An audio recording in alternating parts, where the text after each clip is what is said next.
Okay. I think we should probably get started. So this is the final year series for Mind the Bleep on ENT emergencies, or sort of urgent ENT presentations that you might come across in your exams, but also in real life. I hope that's what you're all expecting today. So Mind the Bleep does a lot of things. There's all of our social media accounts. I think the fact that you've probably found me here on YouTube probably means that you're already signed up to everything, but I think we've got a newsletter, we've got a website, we've got a YouTube channel. There's also lots of discount codes, which I didn't even know about. Could have saved me a bit of money.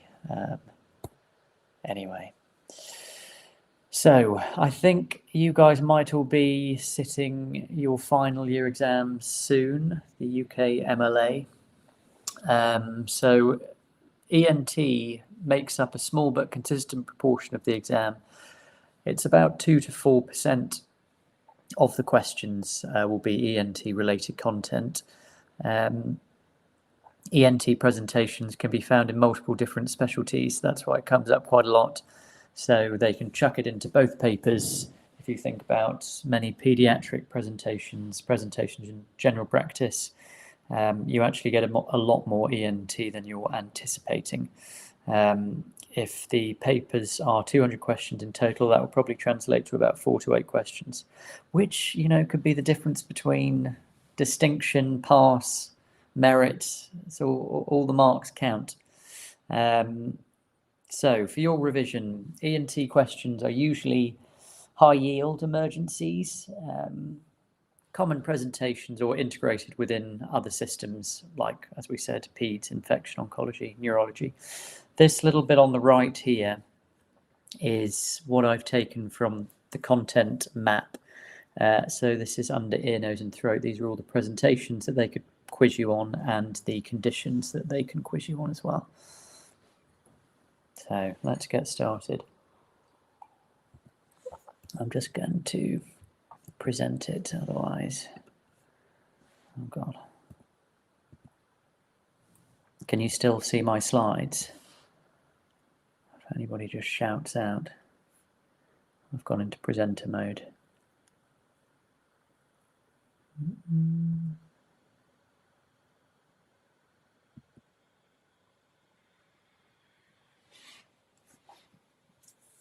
Can you still see the slides? Under question 1.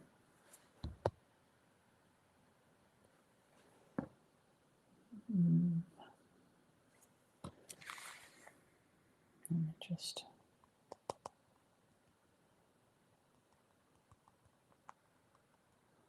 Okay, I'm going to take that as a yes. I can't see the chat.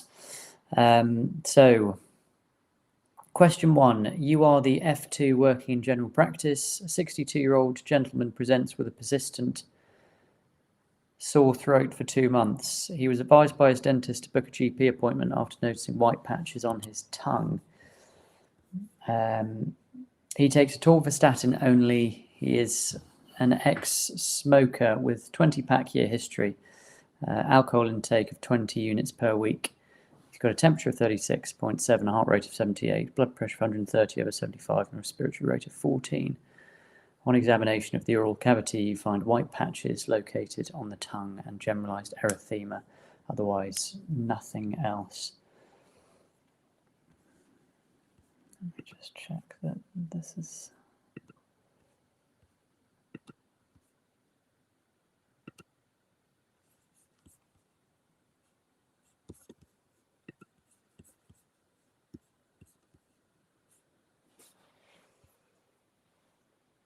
Okay. Is everybody still seeing this? It's difficult.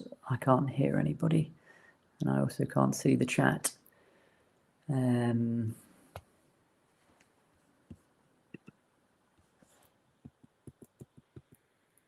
That's it.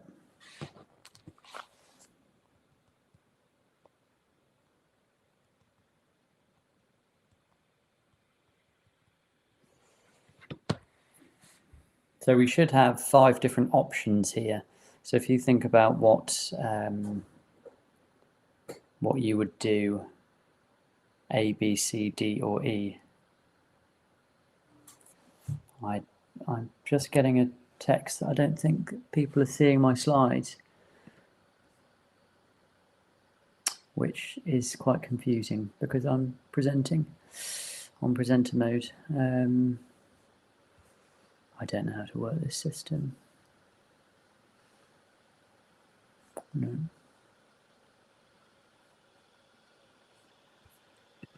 Okay.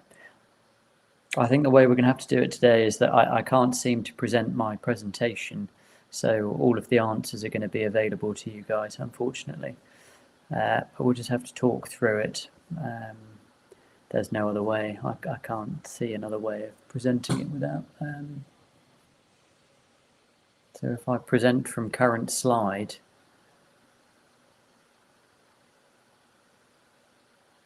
does this present? Do I go into present mode now?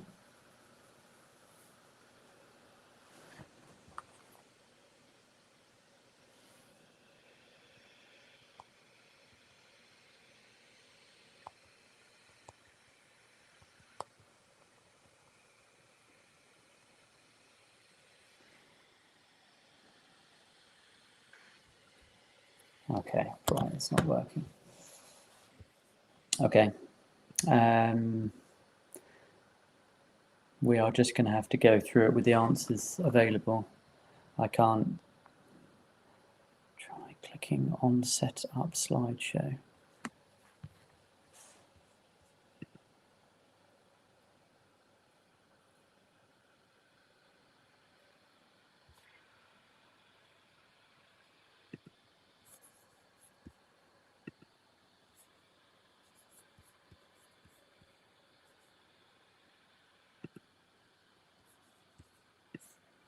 No, that's just not working.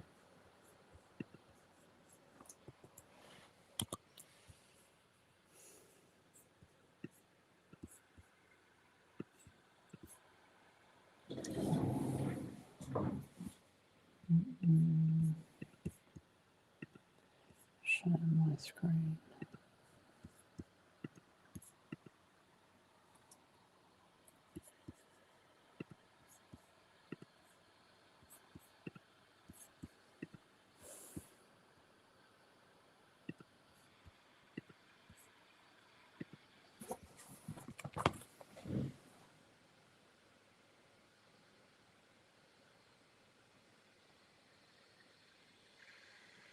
Okay.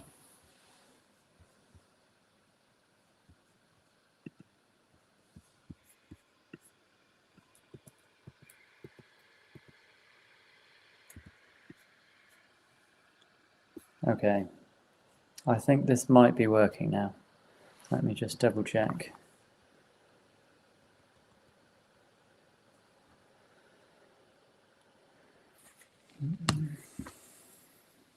Okay. Thank God. So what is the most appropriate management plan? Is it A, provide guidance on smoking cessation and refer to smoking cessation services? B, request urgent blood tests. C, provide reassurance and rebook appointment in 1 week to reassess. D, refer for 2-week wait suspected head and neck cancer, clinic appointment. Or E, a trial of miconazole oral gel for 7 days. I think we've all seen the answer to this one, so we'll just go through it, but it is, of course, D. We're looking at a persistent sore throat for 2 months, a history of smoking, alcohol, and a normal temperature. So if we just go through the head and neck 2-week wait criteria, this is something that frequently comes up in exams because it's just something to test on.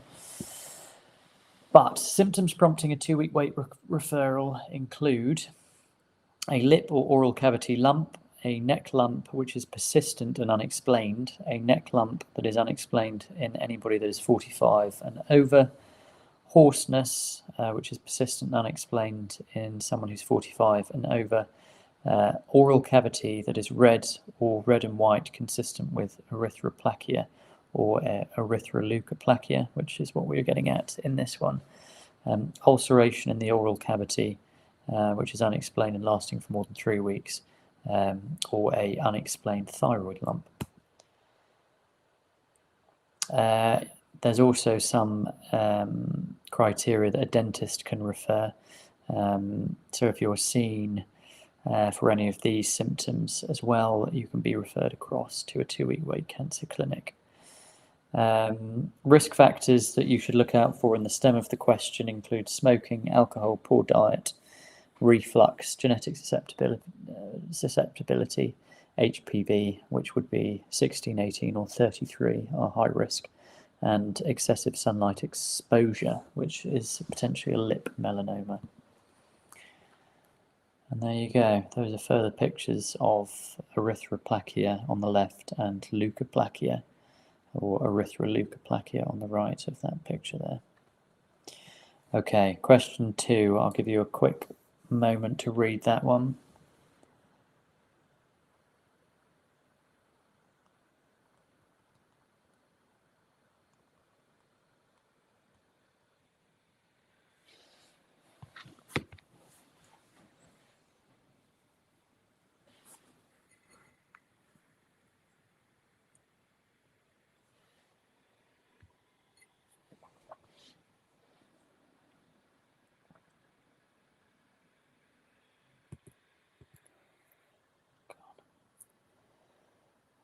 Seems to be there.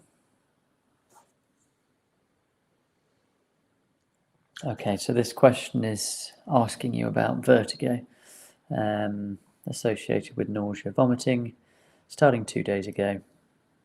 Some tinnitus in his right ear. Feeling run down last week, no headaches. And you've got Weber's lateralizing to the left ear. Rinne's positive bilaterally with some horizontal nystagmus. I've just clicked the next bit and it does show the answer. So just have a think beforehand about what it could be. Okay, let's just do it. So which of the following would be the most probable diagnosis? You've got BPPV, labyrinthitis, vestibular neuronitis, Meniere's, and acoustic neuroma. So it's there already, but it's labyrinthitis, and we'll talk through why. Oh, a little bonus question. What's the treatment for viral labyrinthitis, if anybody knows? I don't think I can hear you guys, but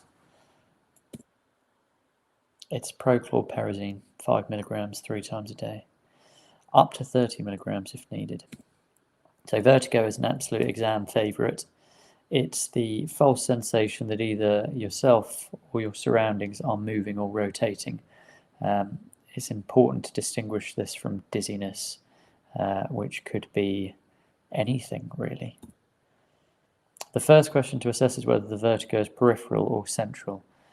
You differentiate that by the HINTS test. Peripheral, common causes. You need to be doing a full neurological exam. They're going to have nausea and vomiting, hearing loss, and horizontal nystagmus. Central, you are looking at strokes, migraine, MS. That would be prolonged severe vertigo, new onset headache, CVD risk factors, and non-horizontal nystagmus. So the way to remember it is vestibular neuronitis only affects the vestibular nerve, therefore they will have a vestibular issue, basically vertigo and nystagmus. Another one to remember it is neuronitis. If you think N, no, so no hearing loss with neuronitis. Labyrinthitis affects both the vestibular nerve and the labyrinth, therefore you get hearing loss. So that's the way to distinguish between the two. These are the different causes of peripheral vertigo, which always come up in exams. BPPV is an easy one to get. Classically turning over in bed, becoming dizzy.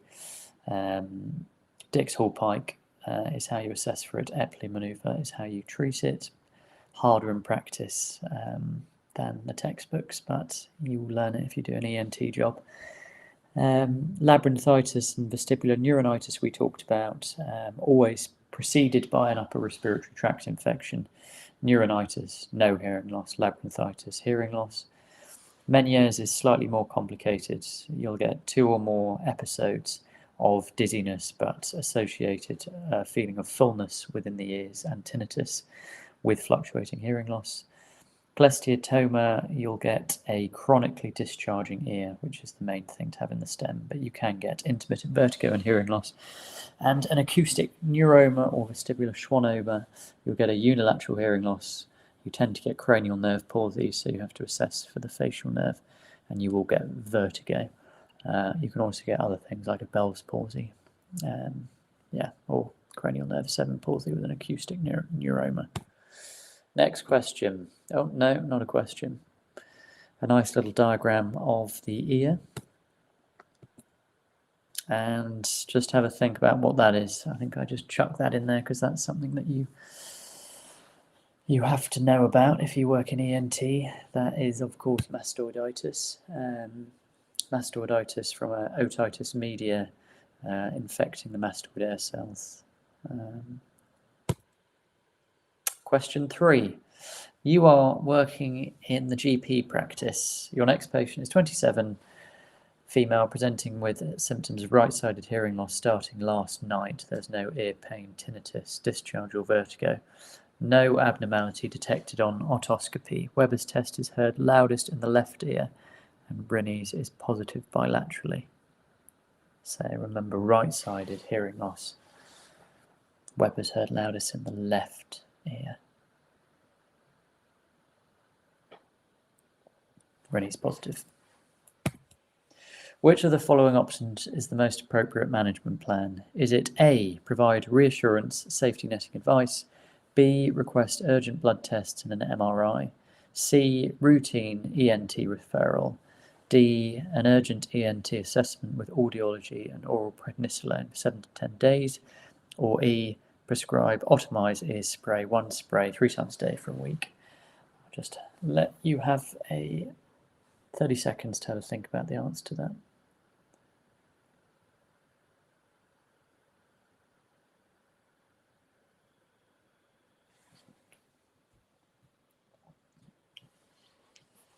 Okay, of course, the answer is D. Urgent ENT assessment, audiology, prednisolone. So this is sudden onset sensory neural hearing loss. So what is it? It is hearing loss that comes on basically immediately, but technically it's in less than 72 hours. It is basically an issue with your cochlear auditory nerve or other structure in the neural pathway of hearing. Peak incidence between 50 and 70. 70% of cases are completely idiopathic, so the rest are basically assumed to be viral or vascular in origin. What you need to know for finals, this is one of the most under-recognised medical emergencies, so this is why they tend to test it.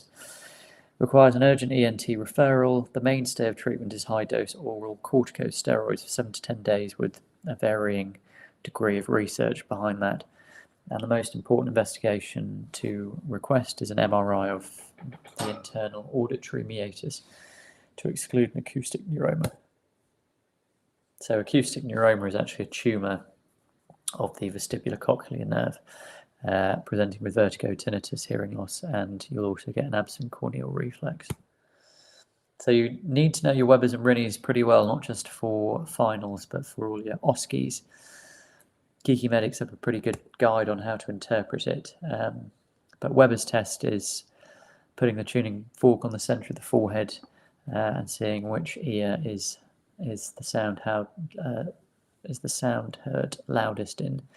Briney's is putting the tuning fork on the mastoid and also then in front of the ear and asking which is heard louder.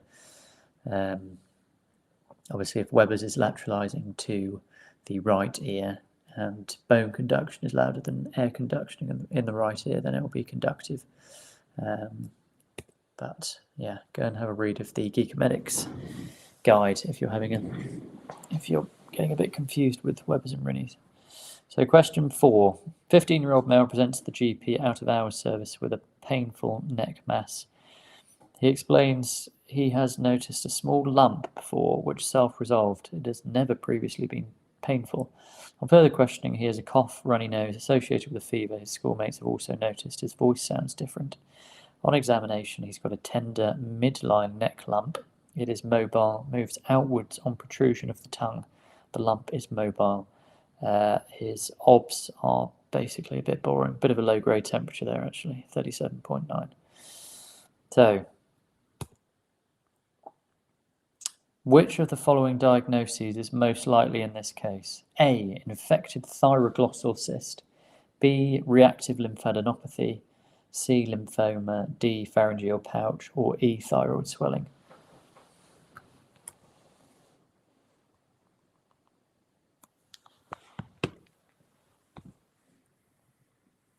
I will give you about 30 seconds.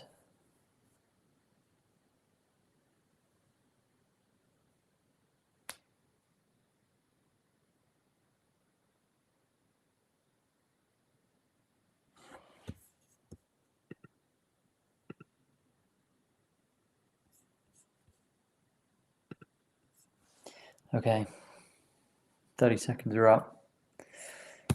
It is infected thyroglossal cyst.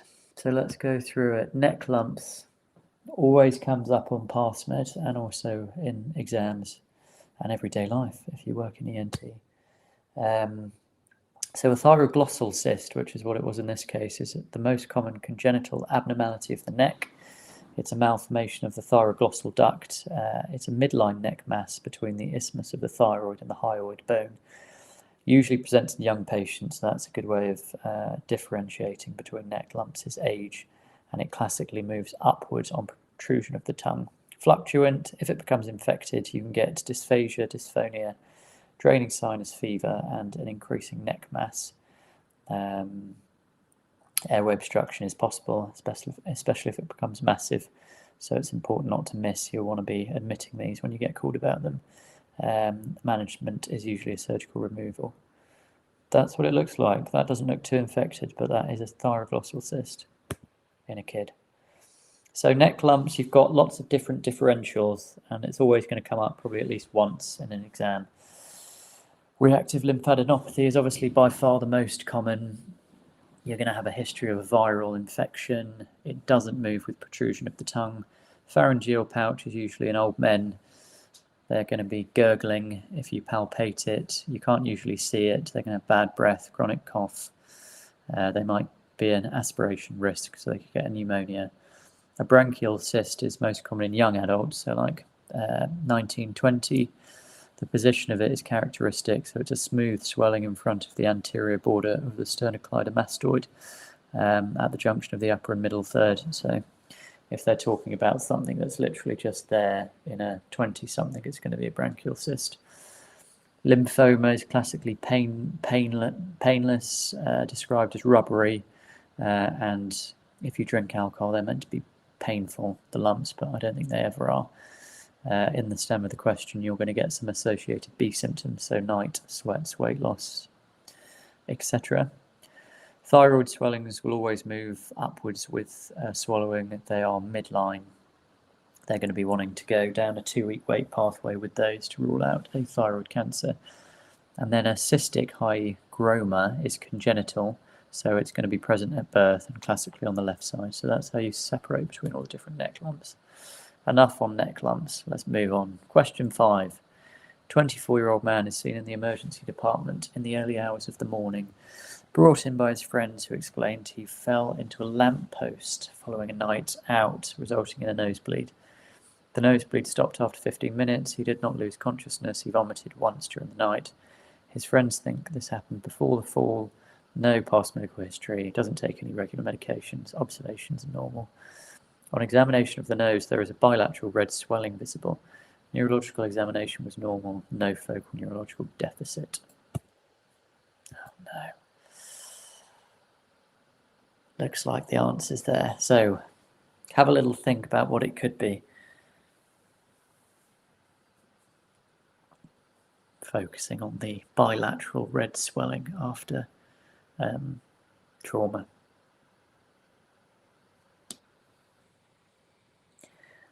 Okay, I'm just going to move on.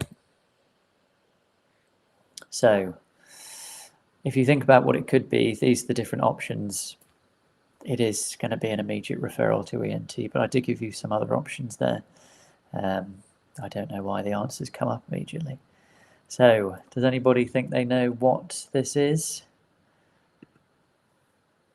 Oh, I've missed a little bit in the chat. What tuning fork do you use for Rinners and Webbers? A metal one. A metal tuning fork. Come on, guys, let's have a think. What am I trying to get to with this question? A bilateral, boggy, red swelling.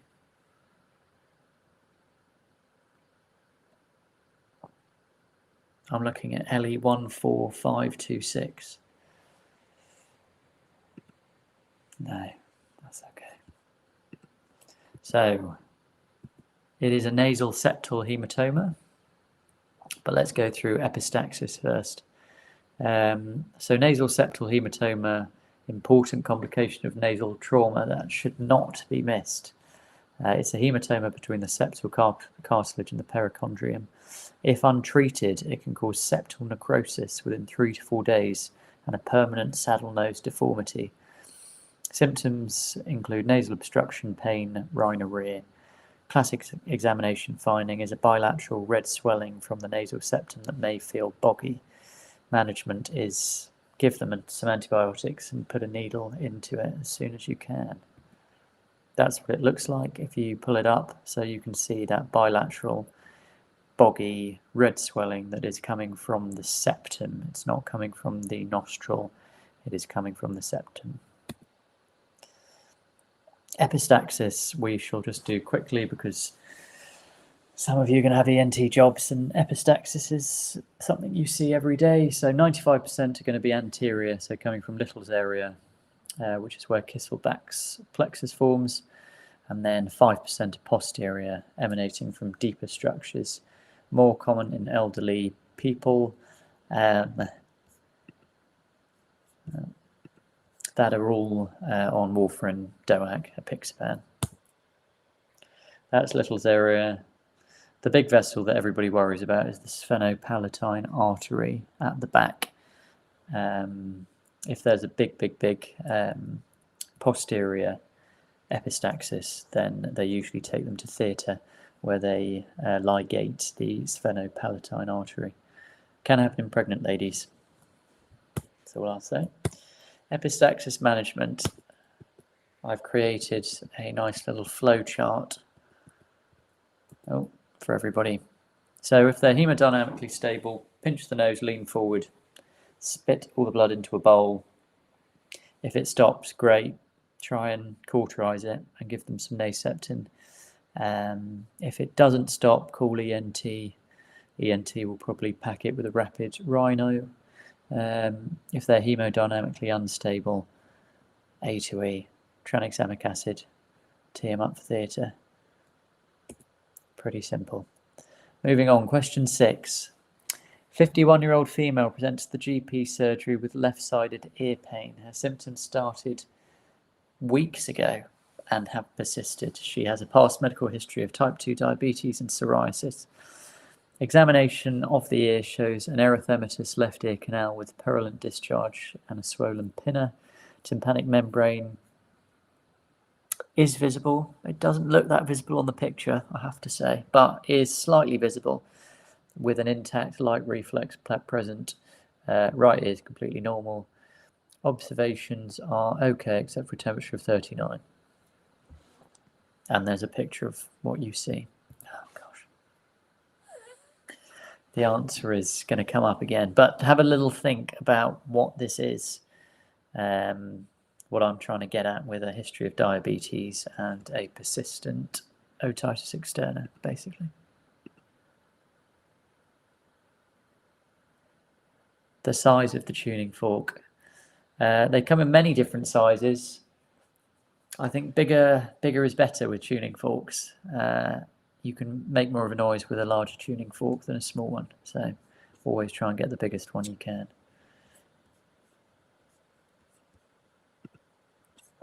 Okay, the answer is going to come up. Given the likely diagnosis, what is the most appropriate management plan? So I gave you lots of different answers, but it is the urgent ENT referral. And does anybody know what I'm trying to get at with this question, what complication it might be? Just put it into the chat. I think it is in the comments box on YouTube. I don't know.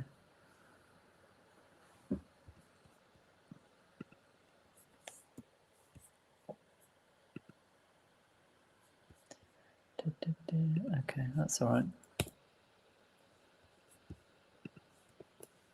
It is malignant or necrotizing otitis externa. So necrotizing otitis externa is an osteomyelitis of the temporal bone following external ear canal infection. Risk factors to look out for in the MCQ would be diabetes, old people, immunocompromised, and a prolonged otitis externa. Red flags would be an unremitting, disproportionate otalgia, particularly overnight, systemically unwell with high-grade fevers, any cranial nerve involvement, which would typically be a cranial nerve 7 palsy, granulation tissue or exposed bone on the floor of the ear canal. It's a pretty bad sign, and a spreading erythema or swelling of the pinna or face. Management: anybody that is suspicious for a malignant otitis externa needs an urgent ENT referral. Ideally a registrar, but you'll probably see a SHO. They're going to need IV antibiotics that cover Pseudomonas because that's the most common organism. So they usually get put on TAS. And there's another picture. I mean, to be honest, you wouldn't know that was a malignant otitis externa just from that picture. It looks like just a normal otitis externa, particularly nasty one. But you've got to take the whole clinical picture into account. Question 7. We're getting there. A 63-year-old man presents to A&E with sudden onset vomiting and dizziness. It has been going on for 4 hours and nothing seeming to help. There's no associated symptoms of otalgia or tinnitus. Past medical history include diabetes, hypertension, Brucci takes metformin and ramipril. On examination, there is a bidirectional nystagmus on performing a Hintz test and a normal otoscopy. Observations are fine.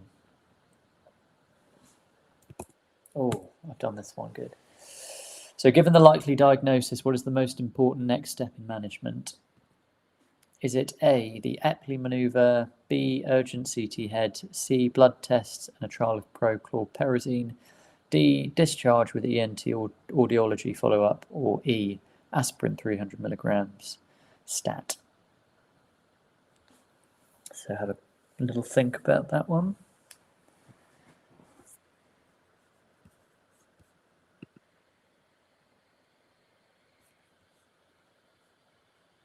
Sorry. Yes, Elliot was malignant otitis externa. What does diabetes increase risk? It increases the risk of infection. So it makes you more susceptible to developing particularly nasty infections, such as malignant otitis externa. So they might try and refer you to this one as an F2 if you're on ENT, as a dizzy patient that you need to come and see. Should you accept that referral? No. The answer is always no to dizzy. We don't see that. So this person needed an urgent CT head. What is the probable diagnosis? Anybody want to have a go in the chat?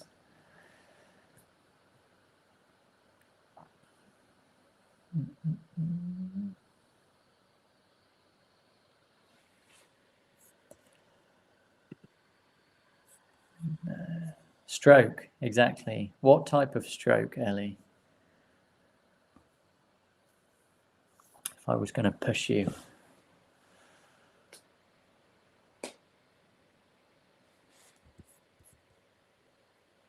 Just stroke. We'll just stick with stroke. Posterior circulation stroke. So don't forget that these ones can be thrown into vertigo questions. So posterior circulation strokes do account for 20 to 25% of all ischemic strokes. Definitely more difficult to diagnose than your classical total anterior infarct. So presenting symptoms are motor deficits, sensory deficits, homonymous hemianopia, ataxia, imbalance, unsteadiness, vertigo, nausea, vomiting, reduced level of consciousness, locked-in syndrome. Obviously management, CT head, aspirin if it's ischemic, thrombolysis, etc. We won't go into that. There's your circle of Willis. Question 8. You are now the medical registrar on call, and you are asked to see a 24-year-old woman who looks to be vomiting blood. She had an uncomplicated tonsillectomy 6 hours ago due to recurrent tonsillitis, no other medical conditions, takes no regular medications. Observations are okay, airways patent. You look at the tonsillectomy surgical site, it's actively bleeding. Otherwise it's okay, other than the massive bleeding that's going on. So, oh gosh. The answer will come up next. So have a think about how you manage this patient, particularly thinking about the timing of the tonsillectomy.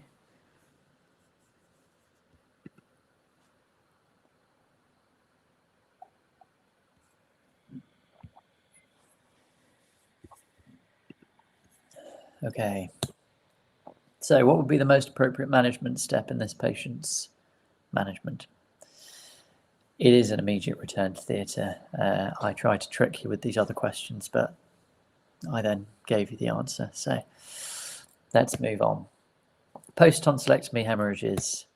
To answer these questions correctly, you need to be able to differentiate between primary hemorrhage and secondary hemorrhage.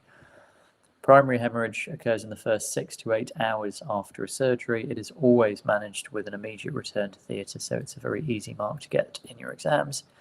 Secondary hemorrhage occurs 5 to 10 days after surgery, associated with a wound infection, managed with admission still and antibiotics. All post-tonsillectomy bleeds need to be assessed by ENT, so when you work as an ENT SHO, this is something you see quite regularly. Not the first one, not primary, but secondary. Indications for tonsillectomy, I thought I'd just run through quickly. They are tight in the NHS with these, but more than seven episodes for 1 year, 5 for 2 years, 3 per year for 3 years, they can get a tonsillectomy. So quite difficult to get a tonsillectomy on the NHS. Quinsy, if you've had 2 episodes of quinsy, you can get your tonsils out. If you've got bad sleep apnea, you can get your tonsils out. And psoriasis exacerbated by tonsillitis referred by a consultant dermatologist. I don't know how many of those there are, but that can also be an indication of tonsillectomy. Looks like we've finished there. Any questions, just pop them into the chat. But today we had a quick look through dizziness, epistaxis, hearing loss, neck lumps, vertigo, otitis externa and tonsillitis. So there's another 3 or 4 sessions I think we'll do on ENT, and there's a lot more to cover. But yes, everything will be on the Mind the Bleep website and on our YouTube channel. Is there any other criteria for getting a tonsillectomy? No, if you pay to go privately, you'll be able to have a tonsillectomy. But they're pretty strict with the tonsillectomy guidelines. Any other questions at all?